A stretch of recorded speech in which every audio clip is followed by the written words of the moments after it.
Hey guys, welcome back once again. This is your host Kiara, आप ही की तरह क्लास 10th की एक स्टूडेंट। सो या आई नो गाइस, मुझे करीब 2 या 3 वीक्स हो गए हैं कोई भी वीडियो अपलोड किए हुए and I am terribly sorry यार। I have been trying to stay in touch with you people through the comment section and the community tab, but रस का पार्ट 2 बनाने की हिम्मत ही नहीं हुई। कुछ तो तबीयत बिगड़ी हुई थी और अभी 3-4 दिन पहले राजस्थान जाना पड़ गया। खैर, मैं कितने एक्सक्यूजेस दे दूँ, I can't justify the fact that या it is been a long time. Again I am very very sorry. और अब फाइनली इस वीडियो को अपलोड करते हुए मैं ये उम्मीद करती हूँ कि आपको इससे रिविजन में हेल्प हो। बट उससे पहले thank you so much guys for 2K subscribers. Really this came off as a shock and a surprise for me and my family this morning. So thank you very much. तो आइए time waste नहीं करते हैं और सीधे resume करते हैं अपने टॉपिक रस को, जिस पॉइंट से हमने इसे पार्ट 1 में छोड़ा था। Plus I am also dropping the link for part 1 in the description box, so make sure to watch it once अगर आपने उसे नहीं देखा हो तो। That being said, let's get started. तो अब हम पढ़ते हैं करुण रस के बारे में।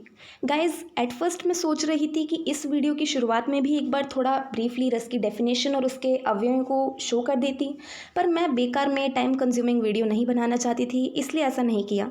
आई know guys, being a student of class 10th too, हमारे लिए एक एक मिनट की क्या वैल्यू है, which is why I did so. पर अगर आपको एक क्विक रिविजन चाहिए हो तो don't hesitate to jump to part 1, जिसका लिंक as I already mentioned description box में है। अब बात करते हैं फाइनली करुण रस की। तो करुण रस में क्या होता है कि दुख का भाव होता है, करुणा का भाव आता है। करुणा क्या होती है? दया। जैसे कि सपोज हमारा कोई अपना कोई लव्ड वन, उसकी डेथ हो जाती है या वो हमसे बहुत ही दूर चले जाता है, तो उसके कारण हमारे मन में दुख उत्पन्न होता है, तो उस सीन को देख के हमारे मन में करुण रस आता है।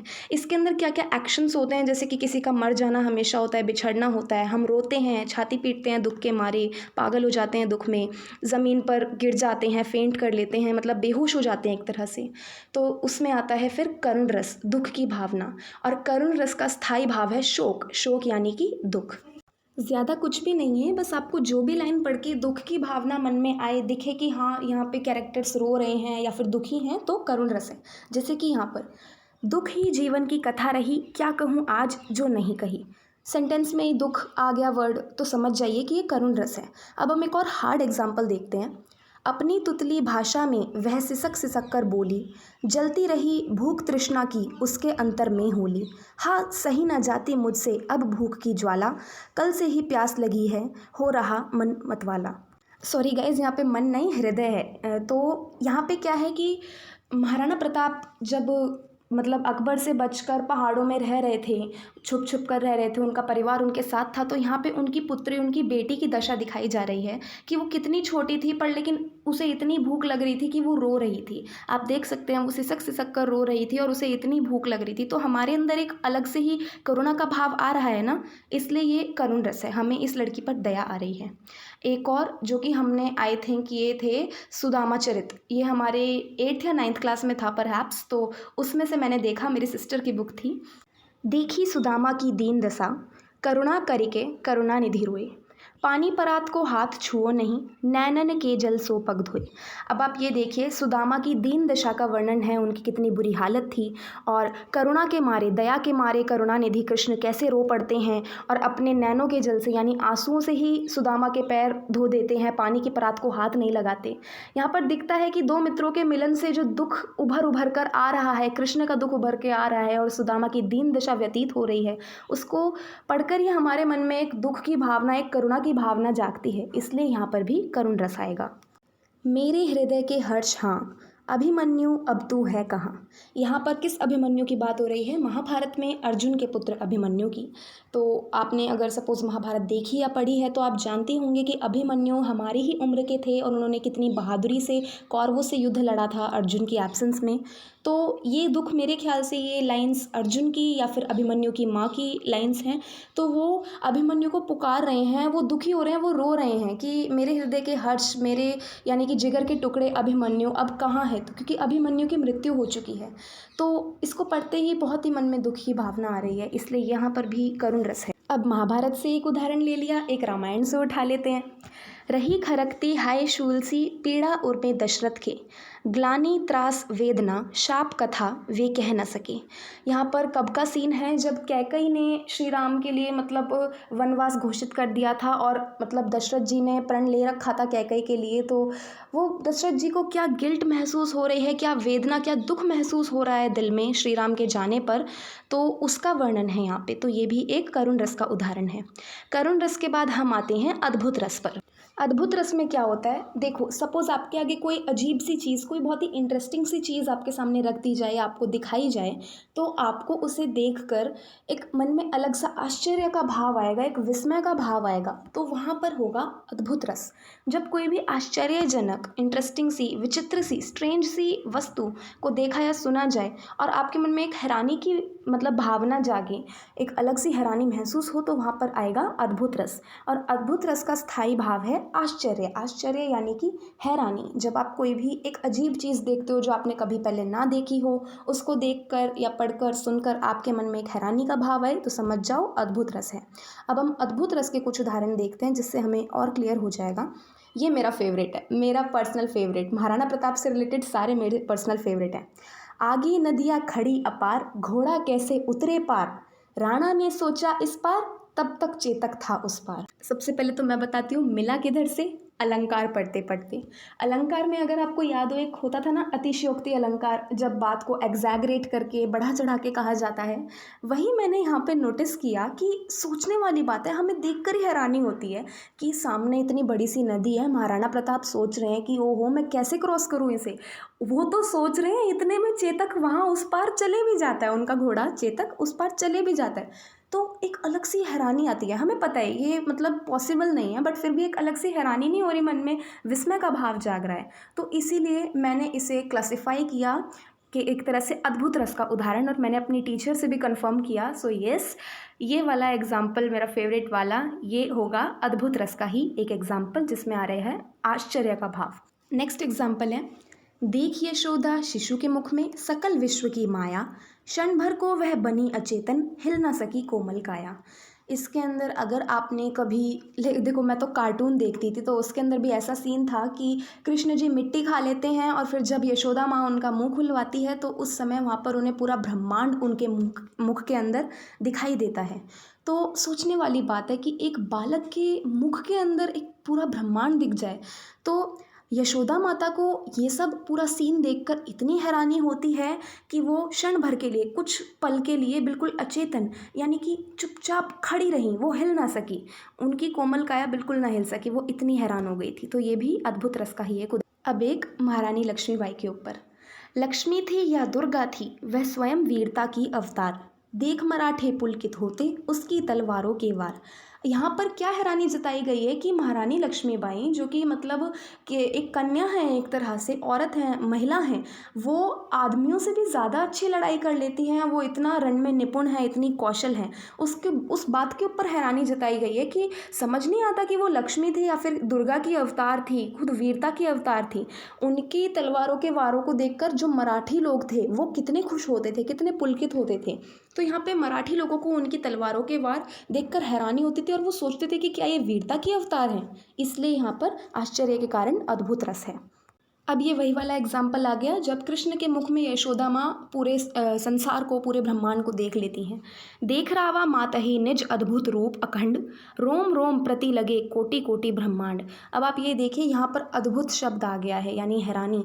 रोम रोम हमारा मतलब बिल्कुल करोड़ों करोड़ों ब्रह्मांडों से बना हुआ है, इस तरह से फीलिंग आ रही है, तो हैरानी वाली फीलिंग है। वही यशोदा माँ और कृष्ण जी वाला सीन है, तो इसलिए यहाँ पर भी आपको अद्भुत रस ही लिखना होगा। एक और एग्जाम्पल है, अखिल भुवन चर अचर सब, हरि मुख में लखी मातु, चकित भई गदगद वचन, विकसित दृग पुलकातु। यहाँ पर भी सेम वही सीन है। मतलब मैंने देखो जहाँ पर भी चेक किया, मैंने अपनी बुक्स में, अपनी टीचर से पूछा, मैं गूगल पर गई, हर जगह यही एग्जाम्पल मिलेगा आपको, कृष्ण और यशोदा वाला सीन। इसलिए मैंने महाराणा प्रताप, लक्ष्मीबाई, इन सब का भी एग्जाम्पल लिया। आपको जो सूटेबल लगता है, अगर आपसे एग्जाम में एक उदाहरण पूछा जाता है, एक एग्जाम्पल पूछा जाता है, तो आप वो लिख सकते हैं। अद्भुत रस के बाद वी हैव भयानक रस। तो भयानक रस पढ़कर ही पता चल रहा है जब सामने कुछ भयंकर सा दिख जाए, या फिर आप पढ़ लो, ऐसा कुछ सुन लो। तो कोई भी भयानक चीज़ हो, कोई बुरा व्यक्ति हो, कोई ऐसी स्थिति या फिर दुखद घटना हो जिससे आपको डर लगे, अपने मन के अंदर आप उसको याद करो, आपको डर लगे और आप व्याकुल हो जाओ, बेचैन हो जाओ, मतलब उसको पढ़कर या सुनकर या देखकर, तो भयानक रस मन के अंदर उत्पन्न होता है। इसमें क्या क्या लक्षण दिखते हैं? आप डर के मारे कांपने लग जाते हो, मुंह सूख जाता है, पसीने छूटने लग जाते हैं। कभी देखा है जब आपको डर लगता है तो डर के मारे कभी कांपे हो आप? मैं जब स्टेज पर जाती थी ना कुछ डिबेट या फिर स्पीच बोलने के लिए, तो हमेशा मुझे इतना डर लगता था कि मैं कांपने लग जाती थी एंड मुझे कोल्ड स्वेट यानी कि पसीना छूट जाता था। तो या आई कुड से उस समय मेरे साथ भयानक रस वाले लक्षण। तो भयानक रस में क्या होता है कि आप ऐसी स्थिति या ऐसी सिचुएशन या कुछ ऐसा देख लेते हो जिससे आपको मन के अंदर भय यानी डर की भावना आए। तो इसका स्थायी भाव क्या हुआ? भय। अब इसके कुछ उदाहरण देखते हैं। मोस्ट कॉमन एग्ज़ाम में आता है, टेस्ट में आता है ये वाला। एक और अजगरी लखी, एक और मृगराय, बिकल बटों ही बीच ही पड़ियो मूर्छा खाए। यहाँ पर और नहीं है, और है, सॉरी, टाइपिंग एरर हो गया मेरे से। तो यहाँ पर क्या है कि एक यात्री की दुविधा दिखाई है कि वो सामने जा रहा है, तो एक साइड यहाँ पे उसको अजगर मिल गया, एनाकोंडा मिल गया, और एक जगह मृगराय यानी कि मृग को खाने वाला शेर मिल गया। तो इतना उसे डर लग रहा है कि वो बीच रास्ते में ही मूर्छा खाकर गिर गया, यानी बेहोश हो गया यात्री। उसको इनको देखकर इतना डर लगा, तो इसलिए यहाँ पर भयानक रस आएगा। एक और एग्जाम्पल देखते हैं। उधर गुजरती सिंधु लहरियाँ कुटिल काल के जालों सी, चली आ रही फेन उगलती फन फैलाए व्यालों सी। तो यहाँ पर समुद्र का सीन दिखाया है कि मतलब सिंधु यानी समुद्र ऐसे लहर ले रहा है जैसे कि कुटिल काल यानी कि मृत्यु के जाल हों, उसके अंदर जाना अपनी जान से हाथ धोने जैसा है। और उसकी मतलब क्या नाम है, लहरें ऐसे फेन उगलती यानी फोम के साथ चली आ रही हैं जैसे कि फन फैलाए व्याल यानी नाग हो। तो इसलिए यहाँ पर डर के मारे भयानक रस उत्पन्न हो रहा है। यहाँ पे सिंधु की लहरों का इतना मतलब बढ़िया तरीके से वर्णन किया है कि यात्री को देखकर, इंसान को देखकर डर लग जाए। इसलिए हम कह सकते हैं कि यहाँ पे भय की भावना है तो भयानक रस आएगा। एक और एग्जाम्पल। पद पाताल शीस अजधामा, अपर लोक अंग अंग विश्रामा, भ्रिकुटी बिलास भयंकर काला, नयन दिवाकर कच धनमाला। तो सबसे पहले तो आप यही देख लो, भयंकर शब्द आ गया यानी भय की भावना है, भयानक रस है।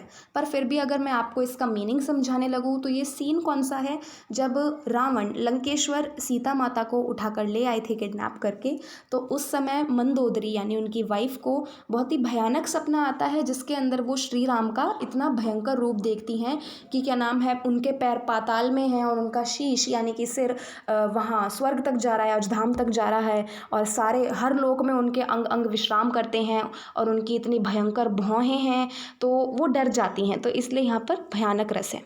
एक और एग्जाम्पल देखते हैं। बालधि विशाल विकराल, ज्वाला जाल मानो, लंक लीली बैको काल रसना पसारी है। इसके अंदर क्या होता है, हनुमान जी के भयानक रूप का वर्णन है। जब रावण अपने दूतों से कहकर हनुमान जी की पूंछ में आग लगवा देते हैं, तो उस समय उनका जो रूप होता है कि वो इतने विशाल और विकराल, इतने भयंकर दिख रहे हैं, और जो उनकी पूंछ में आग लगी है वो एक जाल सा फैला रही है। तो उसको देखकर ऐसा लग रहा है मानो कि लंका को एक तरह से काल अब बिल्कुल खा जाएगा। काल यानी मृत्यु, तो यानी कि लंका खत्म हो जाएगी। इस कारण यहाँ पर भय की भावना है, लोग लंका के कितना डर रहे हैं, तो भयानक रस उत्पन्न हो रहा है। अब दुख की भावना के बारे में पढ़ लिया, अद्भुत की आश्चर्य की भावना के बारे में पढ़ लिया, डर की भावना के बारे में पढ़ लिया। मूड को थोड़ा सा लाइट हार्टेड बनाते हैं हास्य रस के साथ। हास्य रस बहुत ही एंटरटेनिंग, मनोरंजक है और बिल्कुल सुखात्मक है। इसको पढ़कर ही मज़े आ जाते हैं। क्या होता है कि इसके अंदर किसी की वेशभूषा, किसी की ड्रेसअप, किसी की वाणी यानी उसके बोलचाल की लाइक विकृति होती है, जो गड़बड़ चीज़ होती है, उसको देखकर मजाक उड़ाया जाता है। उसको देखकर हमें हंसी आती है, मन में प्रसन्नता का भाव उत्पन्न होता है। तो हमें दूसरों को देखकर या फिर जो परिस्थिति, ऐसी सिचुएशन क्रिएट हो रखी है, उसके कारण हंसी आ जाती है। तो इसलिए हास्य रस वहाँ पर उत्पन्न होता है। और हास्य रस का स्थायी भाव है हास। तो अब हम इसके कुछ उदाहरण देखते हैं, एंड आई एम श्योर आपको इनको पढ़कर बहुत हंसी आएगी। सबसे पहले है, बुरे समय को देखकर गंजे तू क्यों रोए, किसी भी हालत में तेरा बाल न बाका होए। तो यहाँ पर कोई गंजा व्यक्ति होगा और वो रो रहा है, उसको दुख है कोई, तो बंदा उसका मजाक ही उड़ा देता है, कहता तू क्यों रो रहा है, तेरा तो बाल ही बाका नहीं होना। तो इस तरह से हास्य रस उत्पन्न हो रहा है। अब एक, हाथी जैसी देह है गेंडे जैसी खाल, तरबूजे सी खोपड़ी खरबूजे से गाल। अब यहाँ पर कोई बहुत ही मोटा व्यक्ति है, उसके शरीर को देखकर डिस्क्रिप्शन दिया जा रहा है और इतना फनी डिस्क्रिप्शन दिया है ये लेखक ने कि उसकी मतलब शरीर है बिल्कुल हाथी जैसा मोटा है, गेंडे जैसी खाल है उसकी, और तरबूजे जैसी खोपड़ी है गोल मटोल, और खरबूजे जैसे गाल है मोटे मोटे। तो बंदी के मोटापे का मजाक उड़ाया जा रहा है, इसके कारण हंसी आ रही है। तो ये भी हास्य रस का एक उदाहरण है। एक और देखें तो ये मेरा पर्सनल। तंबूर आले मंच पर बैठे प्रेम प्रताप, साज मिले 15 मिनट, घंटा भर आलाप। घंटा भर आलाप, राग में मारा गोता, धीरे धीरे खिसक चुके थे सारे श्रोता। अब ये देखिए कोई प्रेम प्रताप कवि लगते हैं, ये कोई जो कि गाना गाते हैं, एक तरह से आलाप रागते हैं। तो अपना तंबूरा लेके, अपने म्यूजिकल इंस्ट्रूमेंट को लेकर स्टेज पर बैठ तो गए हैं और 15 मिनट उन्होंने आलाप भी पूरा क्या नाम है साज मिलाया है, आलाप गाया है। पर लेकिन धीरे धीरे जैसे उन्होंने राग में गोता मारा, यानी राग गाने की कोशिश करी, तो वो इतना बेसुरा गाने लगे कि धीरे धीरे जितने भी श्रोता, जितने भी ऑडियंस सुनने वाले थे, धीरे धीरे वहाँ से खिसक गए। प्रेम प्रताप को पता ही नहीं चला कि कब उनकी ऑडियंस चली गई और अब वो अपने राग गाए जा रहे हैं। तो इसको सुनकर भी आपको आई एम श्योर हंसी आई होगी। मेरे को तो रियली ये मेरा पर्सनल फेवरेट उदाहरण था हास्य रस का। एक और एग्जाम्पल देखते हैं। कोई कील चुभाए तो उसे हथौड़ा मार, इस युग में तो चाहिए जैसे को तैसा व्यवहार। ये देखो वायलेंस करने पे मजबूर कर रहे हैं कि कोई तुम्हें यूं उंगली करे, तुम्हें मतलब कील भी चुभाए तो उसे हथौड़ा मारो डायरेक्ट, बिल्कुल वायलेंस का सहारा लो। मतलब एक तरह से जस्टिफिकेशन भी दे रहा है कि ओहो ये समय ऐसा है कि हमें जैसे को तैसा व्यवहार चाहिए। मतलब इससे भी बहुत ही ह्यूमर क्रिएट हो रहा है। तो ये भी हास्य रस का एक उदाहरण है। अब तुलसीदास के पद पढ़ते हुए मुझे एक और उदाहरण मिल गया और वो भी हास्य रस का। बेहसी लखन बोले मृदुबानी, अहो मुनीसु महाभट मानी, पुनि पुनि मोहि दिखाव कुठारू, चहत उड़ावन फूकी पहाड़ू। अब सबसे पहले तो हास्य रस क्यों है, क्योंकि लक्ष्मण जी हंस रहे हैं, बेहसी लाइन आ गई ना, तो वो हंसकर वो भी मीठी वाणी में बोल रहे हैं, व्यंग्य कर रहे हैं परशुराम के ऊपर। तो व्यंग्य का भाव है और लक्ष्मण हंस रहे हैं, तो इस कारण यह भी हास्य रस का एक उदाहरण है। आई होप आपको हास्य रस में मज़े आए हों और आपका थोड़ा सा मूड लाइट हार्टेड हो गया हो, क्योंकि अब सामने आ गया है वीभत्स रस, जिसके अंदर बहुत ही घृणित सीन मिलेंगे आपको, गंदे वाले। वीभत्स का मतलब होता है घृणित, जिससे हम घृणा करते हो। तो किससे घृणा करते हैं हम? गंदी चीज़ों से। ऐसी कोई स्थिति हो जो कि बहुत ही घृणा पैदा करने वाली हो, कोई ऐसी वस्तु हो जिसको देखकर या उसके बारे में सोचकर हमारे मन में घृणा का भाव उत्पन्न हो, तो मन में वीभत्स रस उत्पन्न होता है। और इसका स्थायी भाव है जुगुप्सा। जुगुप्सा घृणा का ही एक और मतलब तत्सम शब्द है। Now here's a tip for you वीभत्स रस को पहचानने के लिए। इसकी पंक्तियों में मेनली आपको मौत का सीन मिलेगा, एक डेड बॉडी दिखेगी, मृत शरीर दिखेगा, शमशान घाट का सीन हो सकता है, कौवे गिद्ध खून ये सब देखने को मिलेगा, क्योंकि कौवे और गिद्ध जो होते हैं वो डेड बॉडीज़ को खा जाते हैं। तो अब हम इसका उदाहरण देखते हैं और देखते हैं कि क्या ये स्टेटमेंट वैलिड है या नहीं। देखिए, आंखें निकाल कर उड़ जाते, क्षण भर उड़कर आ जाते, शव जीभ खींचकर कौवे चुगला चुगला कर खा जाते। देखिए शव क्या होता है? Dead body. तो उसकी आँखों को निकाल कर उड़ जाना, खा जाना, और मतलब जो डेड बॉडी है उसकी मतलब उसको कौवे खाते हैं चुगला चुगला कर। वो भी मतलब कौवों का सीन दिखा रहे हैं कि कौवे कैसे डेड बॉडी को खा जाते हैं धीरे धीरे करके। तो डेड बॉडी आ गई सामने, कौवे आ गए, ऑब्वियसली घृणा का भाव एक मन में आ रहा है कि वो कैसे डेड बॉडी को नोच नोच कर खा रहे हैं। तो इसलिए ये वीभत्स रस का एक उदाहरण है। और अब ये नेक्स्ट उदाहरण मिला मुझे अलंकार पढ़ते पढ़ते। सीरियसली गाइज, मैंने अलंकार बहुत बार पढ़ लिया रस के उदाहरण ढूंढने के लिए। तो ये एक उदाहरण मिला वीभत्स रस के लिए। सिर फट गया उसका मानो अरुण रंग का घड़ा। ये उत्प्रेक्षा अलंकार है, अगर आपको याद हो तो इसके अंदर क्या है कि किसी डेड बॉडी या फिर किसी पर्सन के बारे में बताया जा रहा है कि उसकी मृत्यु कितने भयानक रूप से हुई कि उसका सिर फट गया, जैसे कि मानो लाल रंग का कोई घड़ा हो, कोई मटका हो, इतनी बुरी तरह सिर फटा है तो खून बहा है। तो इसलिए यहाँ पर वीभत्स रस आएगा। एक और उदाहरण देखते हैं। मौन नाश विध्वंस अंधेरा, शून्य बना है यह संसार, कहीं सत्य है नहीं ठहरता, अंधकार का यहाँ प्रसार।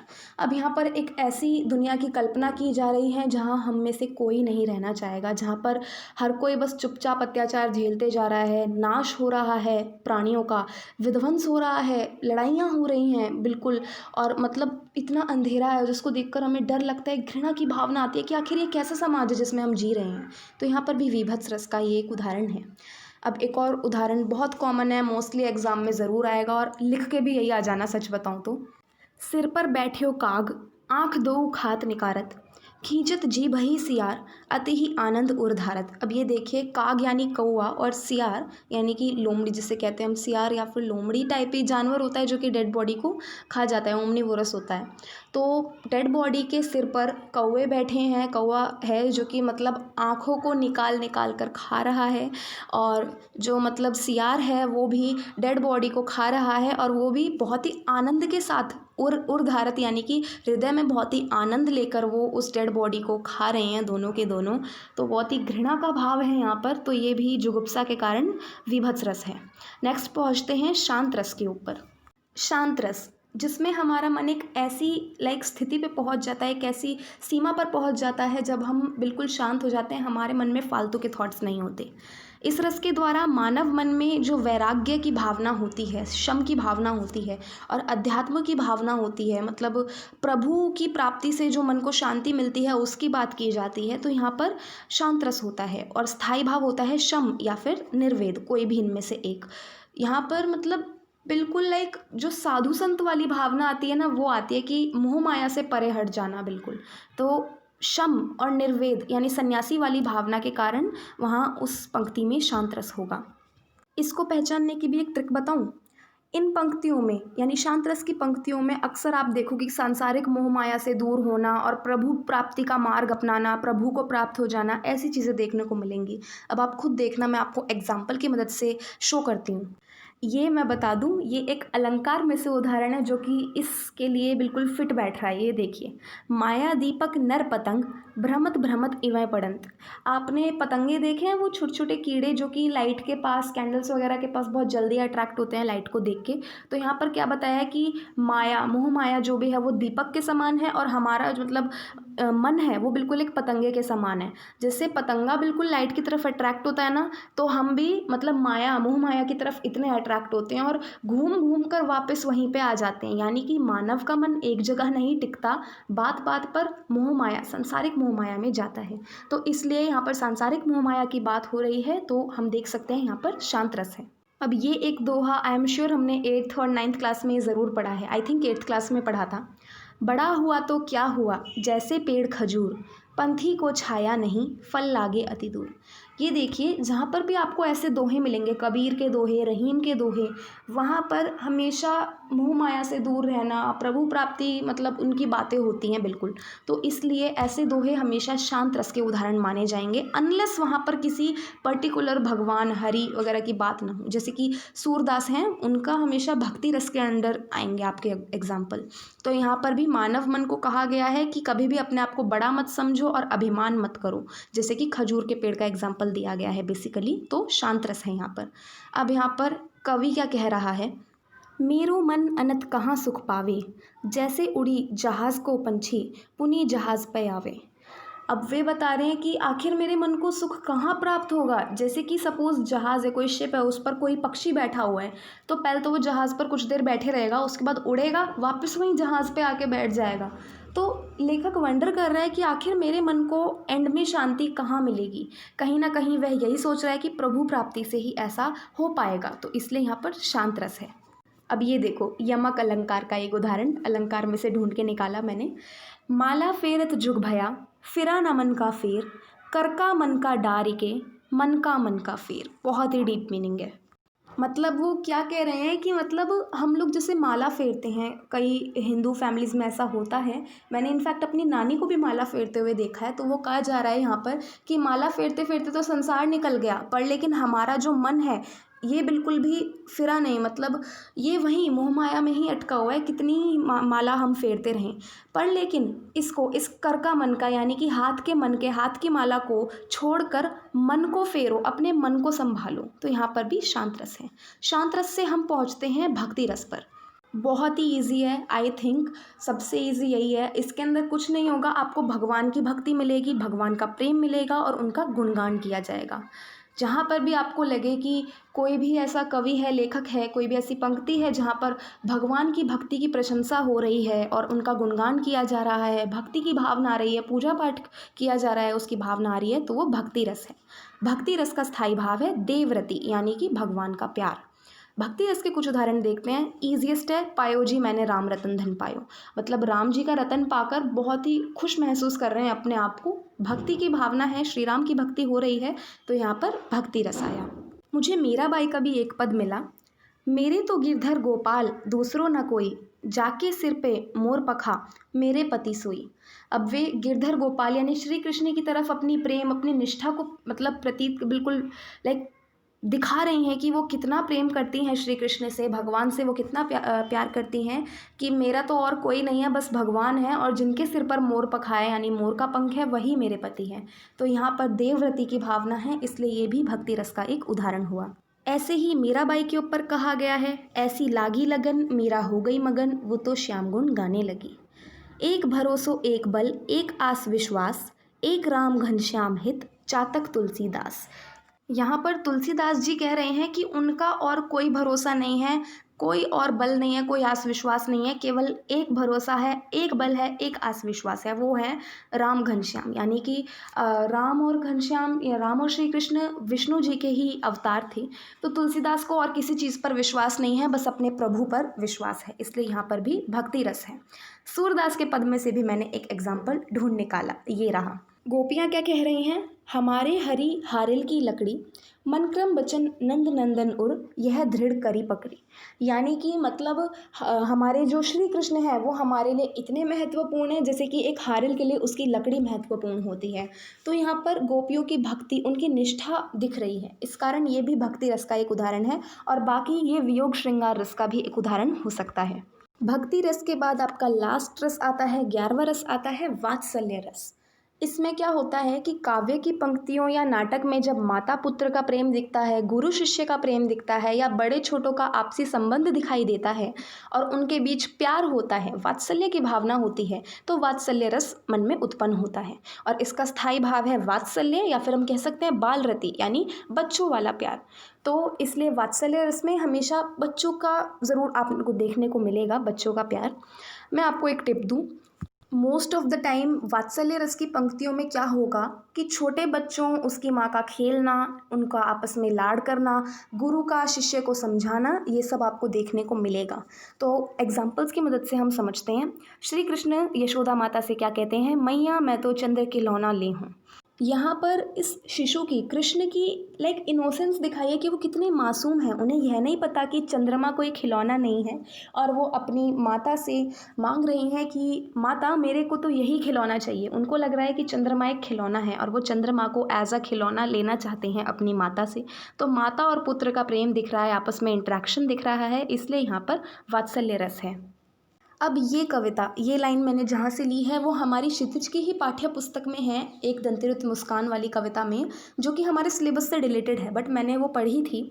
तो उसके अंदर भी बाल रति की भावना कूट कूट के भरी हुई है। वहाँ पर कवि एक दंतुरित बच्चे, यानी मतलब जिसके बस दांत निकल रहे होते हैं, मिल्क टीथ आ रहे होते हैं, उससे कहते हैं तुम्हारी यह दंतुरित मुस्कान मृतक में भी डाल देगी जान। यानी इतनी मनमोहक मुस्कान है उस छोटे बच्चे की, उस शिशु की, कि कवि को ऐसा लगता है कि अगर कोई डेड बॉडी होगी, कोई मरा हुआ इंसान भी हो गया ना, तो वो इसकी मुस्कान को देखकर, इसकी मुस्कान से, इस बच्चे की मुस्कान से वह भी ज़िंदा हो जाएगा। तो बच्चे की मुस्कान की बात हो रही है, छोटा बच्चा है, उसके साथ इंटरेक्शन हो रहा है, तो यहाँ पर बाल रति है, यानी कि वात्सल्य रस है।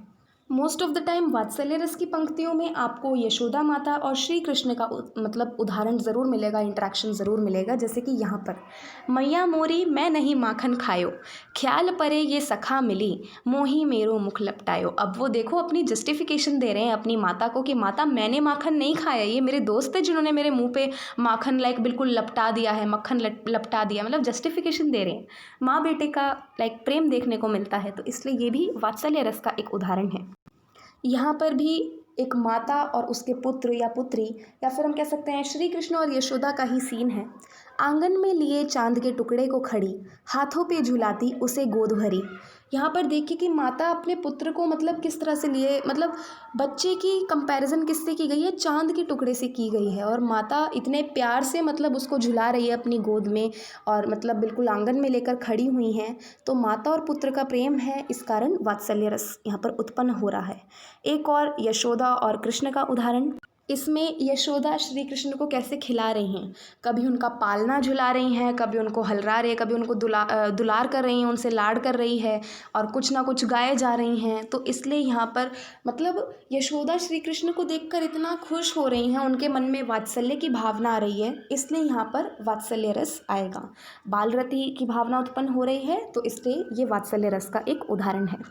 सो फाइनली आज हमारा ये टॉपिक यहीं पर ख़त्म होता है। आई एम सो हैप्पी कि फाइनली मेरे को इसके लिए टाइम मिल पाया। एक्चुअल में हमारे FA4 भी स्टार्ट हो गए हैं, तो इसलिए बिल्कुल मेरे को टाइम नहीं मिल पा रहा था, बट आई विल ट्राई कि आने वाली मैं वीक्स में और भी वीडियोस अपलोड कर सकूं।